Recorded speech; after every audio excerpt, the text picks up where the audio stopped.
Sup Shredders, my name is Logan aka Spiderhands and welcome to an SP Reviews where today we have ourselves a track from an act named Kootenay Co titled Hard On Me. And if we switch over to here we have ourselves a track on YouTube. We're going to listen through it from start to finish. We're going to hear what we think. Let's go!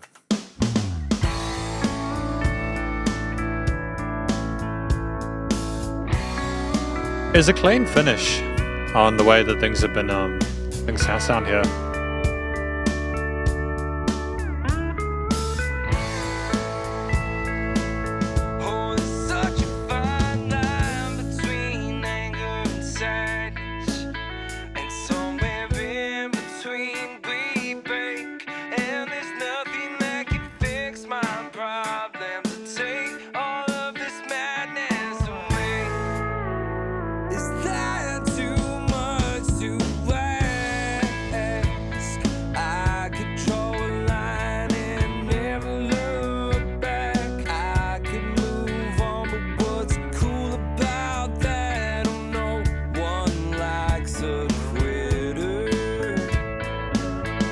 There's some country elements in with the rockish bits. The combination of slide guitars with the kind of overdriven rhythm parts, the drums and the bass and the tuneful vocals are a nice combination.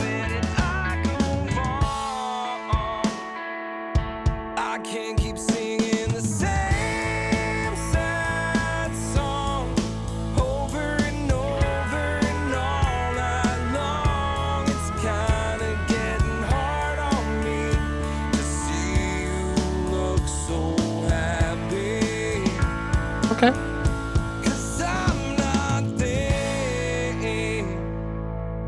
There's no way out of this, cursed by our own regrets, looking ahead to uncertainty, and it feels so unfamiliar, but we're just doing time inside of our heads, and that's never gonna fix a damn thing, and it's never gonna be like it was. It's time for me to move on. I mean, it sounds commercial grade. I can't keep singing the same sad song. And it was just nice how the vocals rose then with that clean transition into the next hook. Over and over and all night long, it's kinda getting hard on me to see you look so happy, 'cause I'm not there.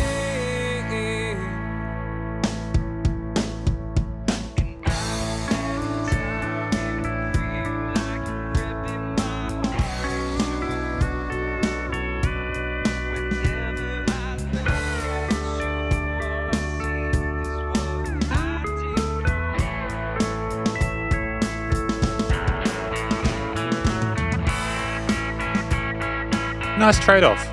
The radio filtered vocals on the side were a nice touch.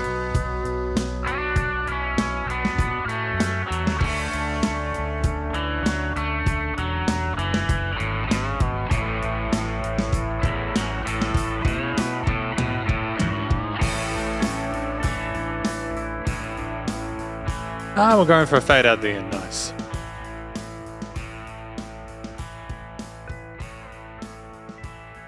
I mean, it's very pretty.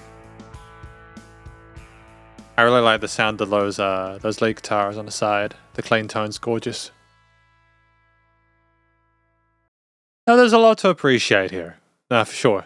And welcome to the conclusion of my review of this track from an act named Kootenay Co titled Hard On Me. And what I think this track is about, I think it's about someone who is working through a situation where they're no longer with the person they love.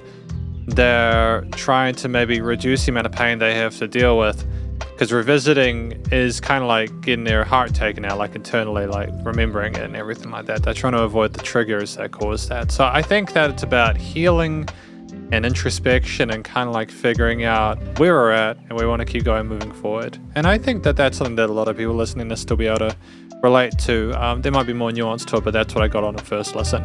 I think the accessibility of the lyrics is matched well with the way that it's sung. We had some compelling vocal melodies in here. The leads in the center were palatable and pleasant. And we did have some angst in there mixed in with the steadfast nature of it. We were comfortable in our head and chest voice, and I appreciate the authenticity of the performance itself. I don't think we needed vocal harmonies here. It was typically just having that center, like someone who is going through it on their own terms. I think that that was a powerful, decision to make there from a songwriting or arrangement perspective. If we'd had like a group of people surrounding the singer, it might not have seemed like they were so alone trying to work their way through that. It makes it seem like they're directly telling you the story, like you're the person that they might be talking about, and I think that's it's quite clever. We had a similar approach tonally, performatively throughout the entirety of the piece, and I think that it worked well for what we were aiming for. The vocal performance was great, and I think it matched well with what the lyrics were trying to accomplish. The track at 3 minutes 46. It's good use of that real estate. We had different verses and choruses, and we had instrumental parts as well. The vocals appeared to be the focal point for a lot of it. When we weren't having sort of main sort of storytelling parts or iterations of the hook, we would occasionally have like overdubs or vocals on like one side or the other. And amongst the slide guitar, the gritty kind of overdriven rhythm parts, the bass, the drums. And I think in general, it was very pleasant. There was a sense of anguish to the way, I think, with the crispiness of the tone. But it was never too much. It was well balanced. And I think that the way the lead guitar sounded was almost like we were trying to find some sweetness in the situation. They glided. They were like birds going through the sky. I think that you had a bit more kind of oomph with the tone of those overdriven parts there. That sat well, really nice and neatly on top of the bass tone, which had a great sort of consistency to the way it was performed, matching well with the different chord progressions that we had and syncing well with the bass notes or the root notes. And the drums, they were great. It was nice to have some points where the drums would kind of lead in another part or they had their own kind of emphasis or focus. We weren't necessarily trying to have a complete altogether everything at the same time kind of thing. It was semi-unpredictable with some of the parts where we'd have like maybe a drum fill and then like everything else would come in. And it makes it more interesting for listeners when you have that sort of compositional variety. There weren't any massive peaks or troughs within this track, but I think that was simply because we were trying to sort of have a sense of sameness and consistency with the story we were telling, that things weren't getting better or worse. It was simply us trying to not be so hard on ourselves and just trying to move on. And that was a journey we'd take regardless of any sort of like big adjustments. Not that it wasn't already a big adjustment having to kind of recover from the situation and before, but you know what I mean? Maybe it implies a sense of numbness or something done ironically despite the pain. But I think that ultimately we showed a fundamental understanding of music theory and composition here. The progressions, the changes we had there worked well within the triads. The slide guitars articulated in extensions within the scale shapes nicely. And the bass and drums with some 8th and 16th note grooves had a great sense of, they were very tight. And I don't think overall with the instrumental performance there was a note out of place. We had a lot of room for vocals in the center and on the sides there. We'd have different elements as well with not just the vocals, but with the leads being positioned as different parts of the stereo field, which was great. It wasn't all just the same place. You kind of were allowed to search for it. It would kind of, it adds intrigue. And ultimately the theme with all those bits combined, it kind of reminds me of someone getting up in the morning, having a cup of coffee and just trying to figure out what the hell happened. That's the picture that was painted in my mind by the music orally, and I gotta admit that doesn't sound too far off from what the story was telling or what the lyrics were speaking. So I think in that sense, at the very least, we have a track here which it connects the dots really well and things seem well connected. And that just leaves us with the studio recording, mixing and mastering, which I think I remember saying at one point that I was really happy with the finish of it. I mean, like the studio production, the post-production, the vocals, the clarity of those, the guitars, bass, and drums was sumptuous. Really well done, really well mixed and mastered. It's great just to have that sense of security with it, to have that first impression go boom, because it's been a while since I've listened to music like this, but I kind of miss it. and I think that's a bigger compliment perhaps than anything else I've said so far, because this has reminded me of what it can be like. I think the relative minimalism with the way things were performed, you know, we didn't have any like big sort of solo sections or anything like that. The fade out at the end was a nice bit of automation with the volume.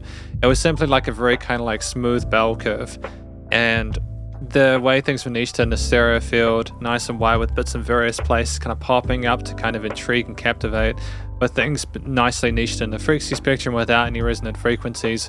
It was altogether just really satisfying, and it was easy to listen to. There was dynamic range to this, things were at the same loudness all the time. I don't think there was very little processing on the vocals themselves. They just sounded great. It was a good take, and yeah, it was nice to learn with that pumping and limiting bus compression were handled. And effectively, this is my review of this track from an act named Kootenay Co, titled Hard On Me, and hopefully you enjoyed it. If you did, please do go show them some love via their various social medias and their YouTube page, and stay cool and stay safe. Please remember to go show your local musicians and artists some love, as they need the help more than ever with all the crazy stuff going on in the world. And I'll catch you in the next review. Spiderhands Out.